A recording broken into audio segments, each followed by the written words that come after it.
Welcome back to the Tale of Despereaux, Chapter 21, The Queen's Last Words. The Queen loved soup. She loved soup more than anything in the world except for the Princess Pea and the King. And because the Queen loved it, soup was served in the castle for every banquet, every lunch, and every dinner. And what soup it was! Cook's love and admiration for the Queen and her palate moved the broth that she concocted from the level of mere food to high art. On this particular day, for this particular banquet, Cook had outdone herself. The soup was a masterwork, a delicate mingling of chicken, watercress, and garlic. Roscuro, as he surfaced from the bottom of the Queen's bowl, could not help taking a few appreciative sips. "Lovely," he said, distracted for a moment from the misery of his existence. "Delightful." "See?" shouted the Pea. "See?" She stood. She pointed her finger right at Roscuro. "It's a rat! I told you that it was a rat. He was hanging from the chandelier, and now he's in Mama's soup."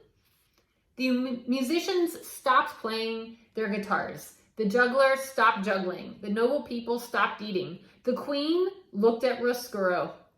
Roscuro looked at the Queen. Reader, in the spirit of honesty, I must utter a difficult and unsavory truth. Rats are not beautiful creatures. They are not even cute. They are really rather nasty beasts, particularly if one happens to appear in your bowl of soup with pieces of watercress clinging to his whiskers. There was a long moment of silence, and then Roscuro said to the Queen, "I beg your pardon?"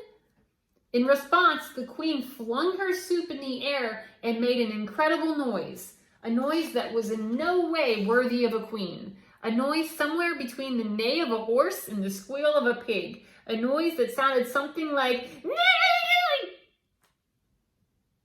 The Queen was really a simple soul, and always, her whole life, had done nothing except state the overly obvious.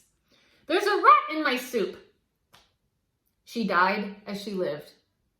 "There is a rat in my soup" were her last words she uttered. She clung to her chest and fell over backwards. Her royal chair hit the floor with a thump, and the banquet hall exploded. Spoons were dropped. Chairs were flung back. "Save her!" thundered the King. "You must save her!" All the King's men ran to try and rescue the Queen.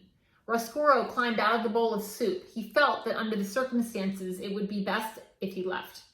And so he crawled across the tablecloth. He remembered the words of the prisoner in the dungeon, his regret that he did not look back at his daughter as he left her. And so Roscuro turned back.